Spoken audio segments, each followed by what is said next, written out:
living like the winter do. See me with the crew, had to get some food. I see you looking like you do. Had to make a move. Still I gotta grow in a Jimmy Choo. Break the rules, no you're not a fool, but I'm in the mood. What's up, y'all? It's Nate Almighty, aka the Global Dark Skin Ambassador. Looks like it's going down, man. Looks like it's gonna happen even sooner than I expected. It's looking like it's happening right now. I got a couple articles from the internet, one more specifically from the New York Post. They have begun closing down Rikers Island, it looks like, or at least they are deliberating how they're gonna get it done. They have been contemplating releasing certain inmates from Rikers Island, even though it's a slippery slope because a lot of these dudes are locked up for violent crimes, and this will definitely lead to people going on the run and increased crime activity in the New York City streets. And also, they have moved at least 200 inmates since last week to different facilities in upstate New York, with plans on moving them even further throughout New York State while they figure out how to get all this together. But let's start here with a post from the Daily Post, all right?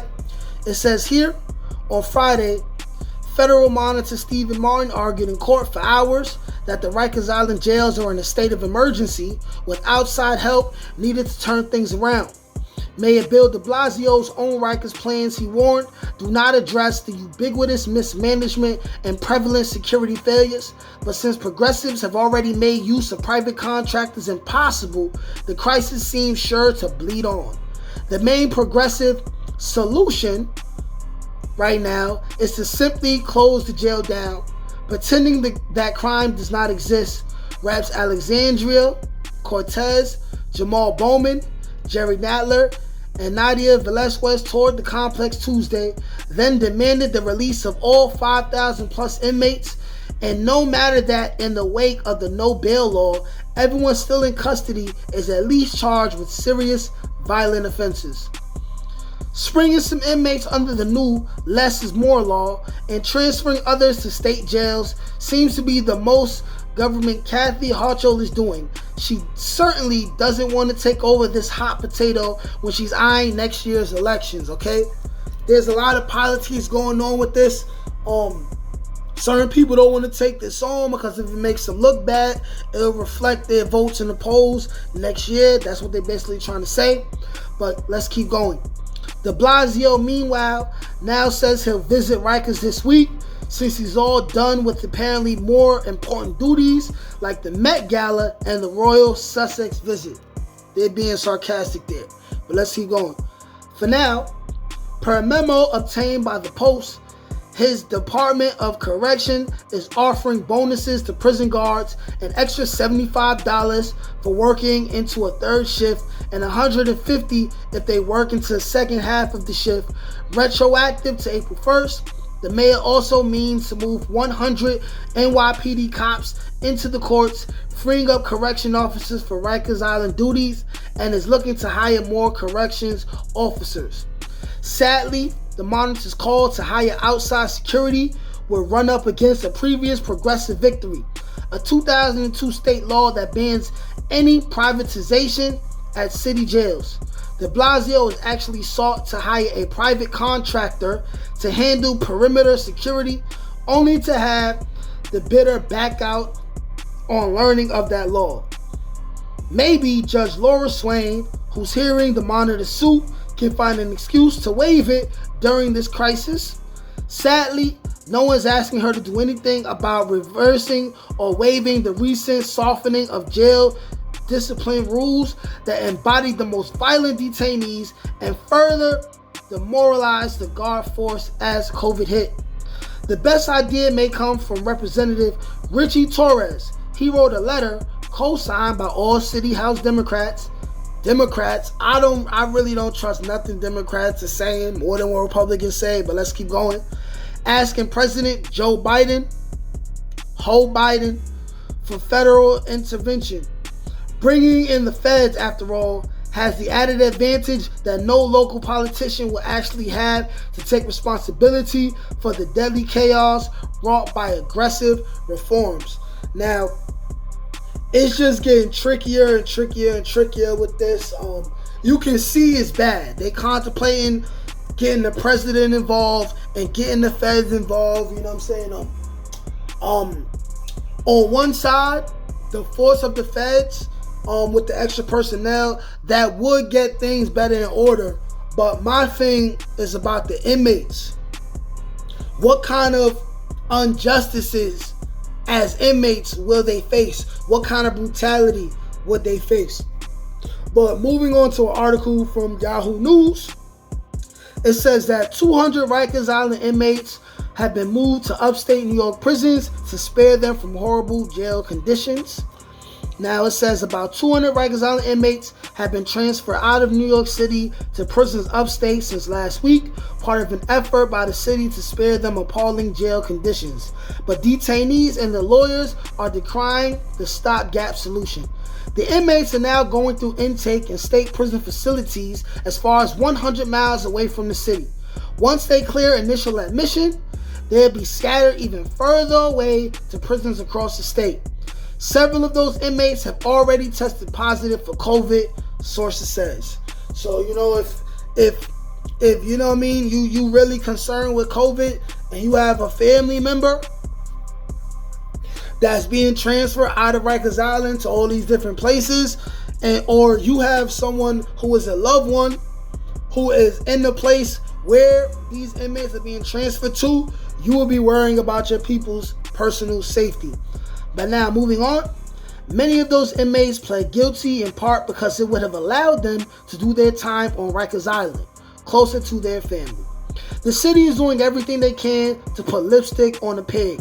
Criminal defense lawyer Adam Uris said of the transfer initiative. They're trying to act like they're taking measures to improve the situation, but they're really just complicating the lives of the inmates. Exactly, like I said. One of Uris' clients, a Terrence Ferguson, the hip-hop artist known as 2 Millie, was abruptly moved upstate Tuesday. Ferguson has been publicly outspoken about dysfunctional conditions in the oldest Bantam Correctional Center on Rikers Island. He is now in the Ulster Correctional Facility in Napanook, 92 miles north of the city. Now, me personally, okay, I've done about a month in Ulster Correctional Facility, and it's pretty sucky, you know. Like currently right now, as cold as it is up there, they waking them up early in the morning. They might be underclothed. They really, I've never seen anyone with real heavy coats up there, and I was there in the dead winter, and it's getting that cold right now. They had these light jackets. We have no hats. Let's hope that they get hats. And you know, the inmates that already been there are going to get higher priority. So yeah, this is a real slippery slope. But let's move on. Ferguson pled guilty to gun possession, a lower level nonviolent felony. But Uris says he's been told he will now be moved to either a medium or maximum security prison with convicted killers doing long sentences. Which is partially true. A guy who pled guilty with the expectation that he was going to spend a year in city jail has had the rug pulled from out under him. Uris says he has no idea where he'll be one day to the next. At Rikers, he was exposed to unsafe conditions, he hurt his back, and he was the only responsible person to ensure transfer of inmates because there were no guards. They probably gassing it to really make him look real good. I'm sure he wasn't the only inmate that was helping out other people, but let's keep going. And now he's been sent 100 miles away with no access to his lawyer and no access to his family. Correction Department spokeswoman Daniel DeSalzu said Ferguson met the qualifications for the transfer, which is designed for city jail inmates serving more than 90 days with a discharge date after October 1st. A spokesman for the state prison system said each inmate is being evaluated for security classification and medical and mental health needs. They will then be transferred to an appropriate facility in the state to complete their sentence, he said. The first city sentence inmate officially transferred was Louise Russo on September 20th for an April 5th petty larceny arrest in Queens. Russo, 51, was sentenced to 10 months in jail, but could get out as early as October 2nd. Records show, and he probably will be out by then. A far better solution would have been to do early releases as they did during COVID. And Matthews, managing director of Bronx Defenders, set up the transfers. It feels like there are a lot of resources being used that could have been used in a far more reasonable, less disruptive way. I'm going to end that article right there. I would just like to say, like I said, there's thousands, millions, billions of dollars being made every single day for these inmates to stay in jail. There is no perfect way to handle this. I would want for the non-violent inmates, right, to be allowed to go home and be on house arrest.